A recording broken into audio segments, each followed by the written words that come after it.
Hi,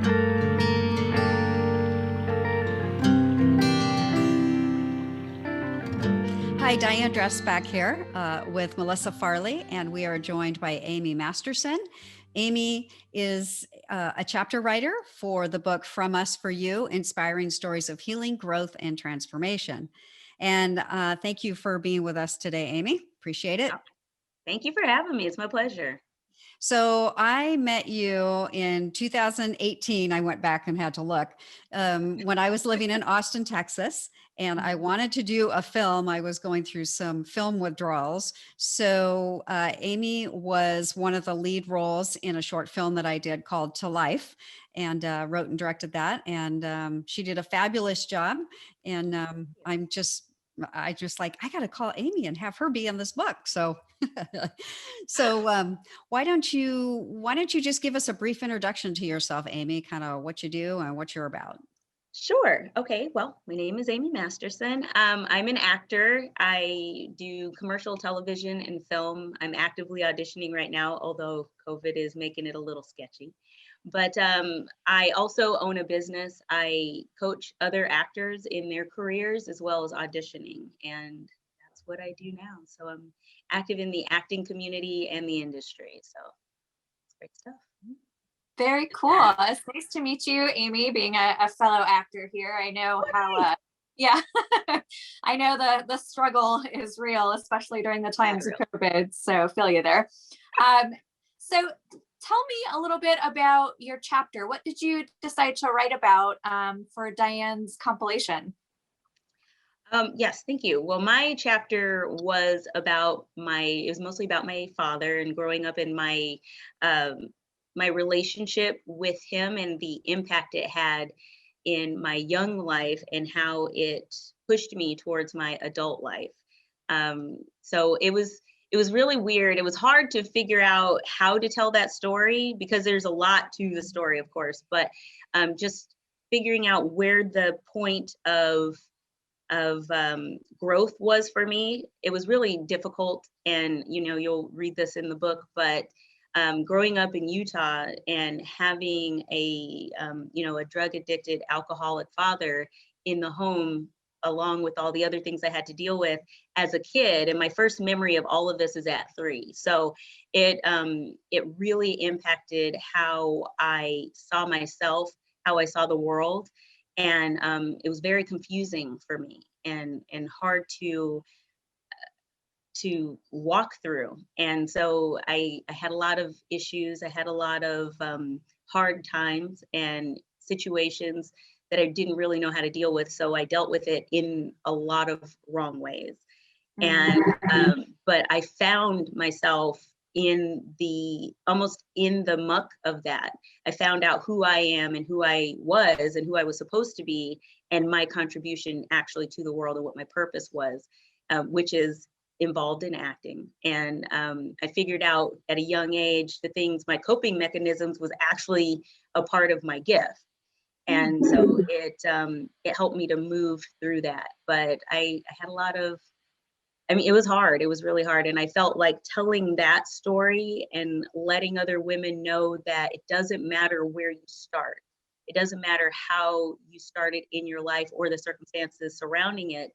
Anything is possible and nothing is impossible. And you can use that to make it through to the next chapter, next phase of your life. And so instead of, using it in a way that makes me feel like a victim and makes me feel like, there's nothing I can do and there's nothing I can say to make my life better, I decided to use it as fuel and let it propel me. So. Well, Yeah. It sounds like your story like check marks all of the boxes of like inspiring, growth, transformative, healing. You got it all. Yeah. So you actually primed me for one of our questions that we're asking all of the authors. You talked about, as you were reflecting back on this, that originally maybe you made some choices that weren't the best choices. And so one of the things we like to ask is actually about a time where you maybe experienced failure or something that would be kind of defined as failure. but then taught you a really valuable lesson or helped you look at something totally new and do it differently in the future. Because I think there's a lot of value learning from other Mhm. people's failures. Do you have an experience like that you might be able to share? Man, I fail a lot. I fail a lot. I mean, I think it's important actually for growth because it's the lesson that you take from it. One of my main issues was I was a people pleaser, and it was because I didn't think I was good enough. I didn't think that just me by myself was enough. And so I would, do whatever people asked me to do and act like things didn't bother me so that I could just be a part of the group and I could be accepted. And then I learned that that was not going to get me what I wanted, which was happiness and respect and, respect for myself. So I stopped doing that. I decided that, people who are in my life, who know me, who love me, who want to be around me, will know and love and want to be around me, not for what I can do for them or how good I can make them feel, but for just the fact that I'm me. And so once I figured that out, which was in high school, once I figured out in high school that I didn't have to be a people pleaser and that I was enough, it changed my life. It made things so much easier because then I could sift through the people who were really there for me. And, we can contribute to each other rather than it just being me giving everything and identifying with that instead of identifying with who I really am as a person. Yeah, that's really awesome. And like seriously, congrats to you figuring that out in high school because I think I figured that out when I turned 33. So like it took me a little bit longer to get there. But Thank you. I lived a yeah, lot of lives between that time. that's fair. I lived a lot of lives in there.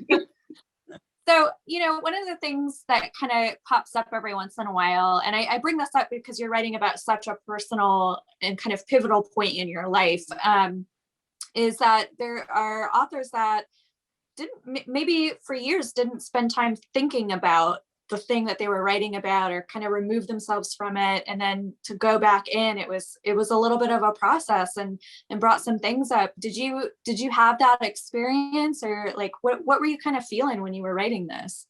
Yeah, I think I did have that experience. I didn't know what to write about. I know that at my core, and Diane, we've discussed this, I think, a lot through our dealings with each other. I really just want to encourage, inspire, entertain, and bring joy. That's what I want to do through my work and through my interaction with people when I coach.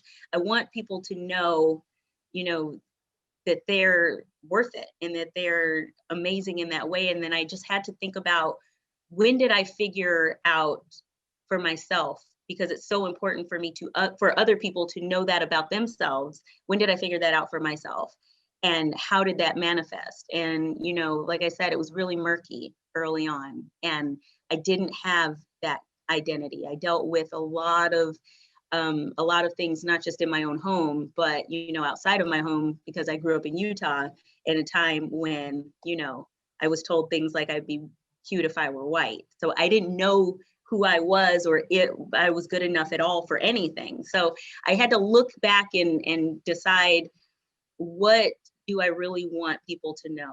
And how can I impact them? Because it's a long story. So how do you pick from that and try to tell a story that will help encourage other people? And so it was hard. It was actually, I didn't know what to write about. I was like, man, I feel like everything we do makes us who we are, and our past makes us who we are, and it builds us up. And I didn't know where to start. So I just had to think about what I would want people to know and feel for themselves. And when I figured that out for myself, and what makes me capable of telling that story or, speaking to that.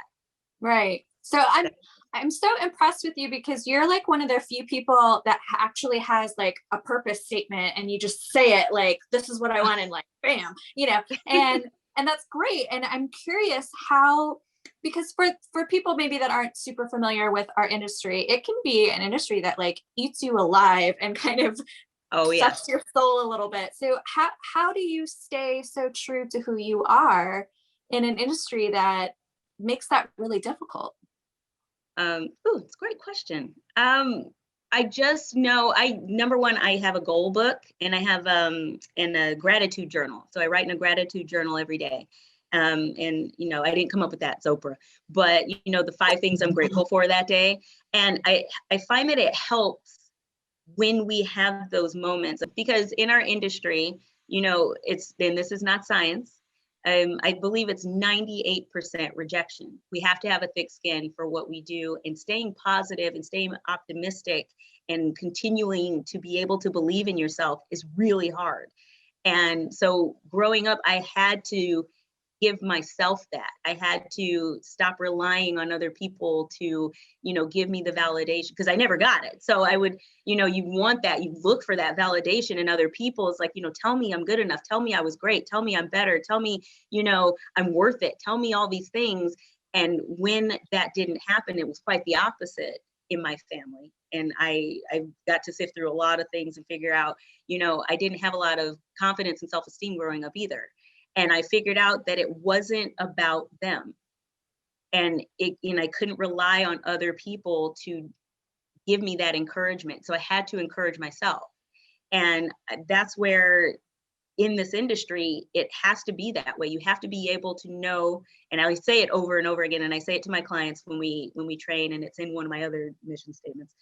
You know, you are enough. And I had to know that I am enough. In our industry, it's not personal. We have control over like 4% of the process. And then the other 96%, again, not science, is out of my hands.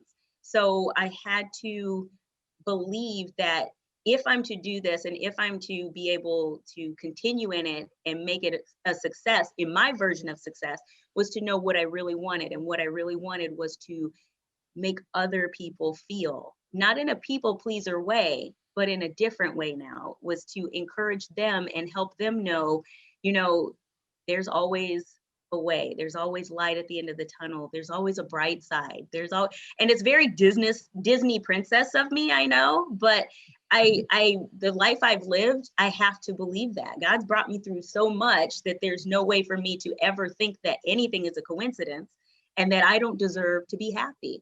And so everyone, I want to elicit that in everyone, is that response of, you know, feeling encouraged and feeling confident and being happy and inspired by that, because we just don't have enough of it. And so I want to be a part of that. That's what I want to be a part of.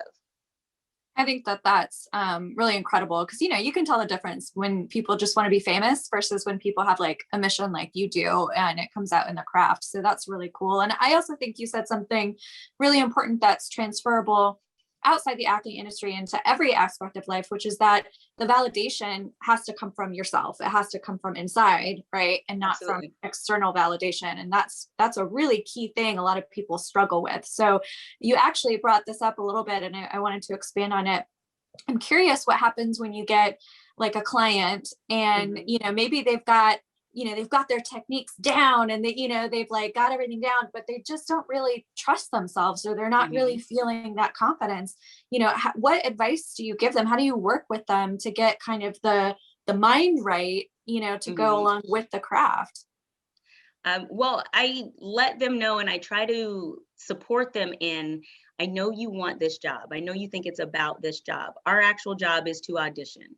And when you're auditioning, you're actually doing your job. So I help them to remove the pressure of booking the job, and then letting them know, you know, as actors, especially when we were first starting, we want to do it right. We want to give them what we think they want. Completely out of, there's no way.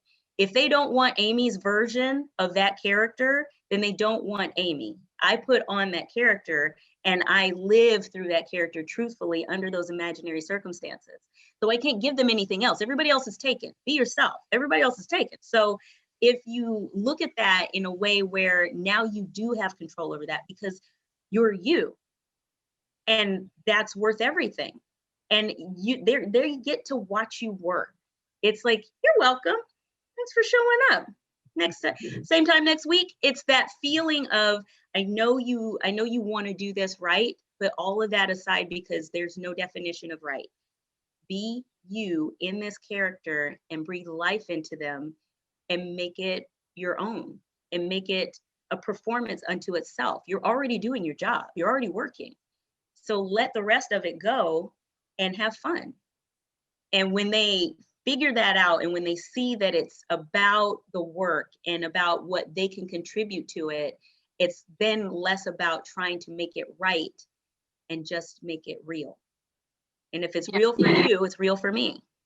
Yeah. Well, you sound like a kick-ass coach. If I was in Oh, thank you. Call me. Texas, I'd probably be training with you. So I do it over Zoom. but again, that's true. You know what's great about what you said though, again, is it's not just for actors. That is really solid advice for every, whether you're sitting in a cubicle from 9 to 5, it's still about the work and about what you bring to it, so Absolutely. I think that's great nuggets of wisdom there.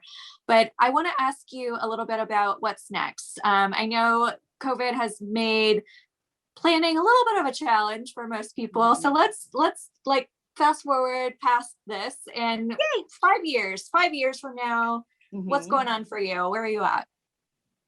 Ooh, 5 years from now, ideally have my own show. Also my coaching business has grown to where more people are able to go after their dream and have that confidence, and really strategically and from a business side, have their career how they want it, and being able to have power in that. And, being happy, always being happy. That's my main goal. Enough of my life has been without that I know how important it is. Time is important, and happiness is important, and being healthy. I know that you lived abroad for a while. So what was that experience like? I lived in Japan for 5.5 years, and it was the most amazing experience because I love food, I love traveling, and I love to get to know other cultures and other people. And I'm very eclectic in all those regards. And to be able to do all of that at once was amazing for me. Being able to see how other people in other cultures live, and the other traditions, and how much richer we can be by taking all of that in, rather than, closing ourselves off to it. So, I immersed myself in the culture. I made sure I climbed Mount Fuji and made it to the top. I made sure that I traveled around and, rural areas, and just really got to know the different, like I said, they have so many festivals, and the food was amazing. And I used survival Japanese. I learned survival Japanese. So I would never go to someone's country and expect them to speak English. But they were so helpful and so sweet, because they saw I was trying, and then they're like, oh, okay, well, I'll help you out now. And it was just like this connection that I got to see. And it just really, I don't know, it just made my understanding of humanity so much deeper, and, so much richer because of that experience. I think everyone should travel. I think everyone should travel abroad with an open mind and an open heart, and just have the expectation to learn and to exchange ideas and really have fun. I'm about having fun too, by the way. I'll never stop growing and learning, because I think that that's how we should all live. I love to learn. So I learned a lot. I agree. When I lived in England for 6 years growing up, and I was so grateful for that, because it just opened your mind up. Yeah, those blinders are. Yeah, they're just gone. They're just gone for sure. So the first time I met you, what you were doing stand-up comedy. You did a stand-up comedy show. So, that's right. So do you still do that? So every year I would do stand-up, and then I was like, okay, I'm going to get really into it. I've, dilly-dallied, my new word, enough. I'm just going to go for it, because I do love stand-up. And, it's such a different animal than being, on camera, or being an actor in that respect, because you're like the one. You're standing up there and make me laugh. What? And it's just, there's a rush to it. And, I have a couple of girlfriends, and we would just go out and hit open mics and all this other fun stuff. And I was like, you know what? Yeah, I'm going to keep doing this. And then COVID hit. So then all the comedy clubs were like, so guess what? Yeah. But I am going to get back into it. I have not stopped writing my sets. I have several sets now. Even for actors and just people like trying to grow in like their leadership abilities and public speaking, they advise a lot of people to either take improv or do stand up. What do you think? Do you think that's solid advice? 100%. When I took my first improv class, it was a long time ago. And in my class, there were only 4 actors, and the rest of the people, there was a lawyer, there was a psychologist, a psychiatrist, a school counselor, and there was one more. He was completely, but everybody gave 100% to the process, and it helps you to open up. And I recommend that not just for actors, for everyone to it. And I've done it. I've recommended it a bunch of times to people. Take an improv class, just try it out. Try stand up just to get past your own fear and see that on the other side of that is amazing stuff, because everything you want is on the other side of yes. So just say yes and then see what happens, because at the end of the day, the only thing that changes is you've grown a little bit. You don't lose anything from it. And everybody who was in the class that was not an actor had a blast. Like, they really learned a lot, and they said it helped them in their business, in their work, to not be as nervous and to be able to express themselves like that, especially the lawyer. So it was good. It was good stuff. I think everyone should do it. I think everybody, I don't care what you do, stay-at-home moms, psychiatrists, psychologists, everyone should do that, because it just opens you up and, helps you to not take things so seriously. Diane, can you edit that and let me use it as a clip to endorse my improv class? Hey, if Amy's good for that, I'm good for that. Yeah. I took an improv class 7 years ago, and it was so much fun. And I think it does get you, it gets you out of the, hey, I'm worried about this and that. Just one final question, and you kind of alluded to it a little bit earlier, but I'm going to ask a little bit more specifically. Can you share one thing that you learned personally about yourself while you were writing your chapter? I really grew a lot. I grew a lot, not just, coming out of that situation, but as a human being. But it's always hard as a kid to go through things like that and to come out of it better than you were before. And I was thankful for the experience. And it's so weird to say that. And I know that's it's crazy, especially when you read it, but I'm thankful for the experience. It really, truly made me who I am today. And it put me in a position in my mind and in my heart to be able to give that to other people and want them to have the same experience, not the horrible stuff, but all the good that can come from that, all the growth that can come from that dirt. And so that's what I learned, is that it just really made me who I am. And I can't even say I would change it. I don't know. I don't know who I would be without it. I'm sure it'd be something great, I hope. But I just was astonished by how thankful I went through that. And it really did. It put me right where I am right now. So that's what I learned. I'm stronger than I ever could have imagined, and I'm ready to rule the world. With us together, of course. I'll rule this world together. But I'm ready. Absolutely. Yeah. Well, I am really excited to share the book, which includes your wonderful chapter in there and Melissa's wonderful chapter in there. And I can't wait to read it. The whole book. I can't wait to read it. I'm excited. Yeah. So thank you so much for coming on and talking with Melissa and I today. We really appreciate it. And I wish you the best with all that you're going to accomplish. And I know that you will. And I love and I just have to add, and I really, really like your, the videos that you share, the inspirational videos that you share every week or so. You sit in your car and you just talk and you have this really, really amazing inspirational message. So I really appreciate those as well. So thank you. I appreciate Instagram, that. Amy? Yes, it's on Instagram at Ammie Masterson. Okay. thank you for those of you that have been watching, and please share the interviews.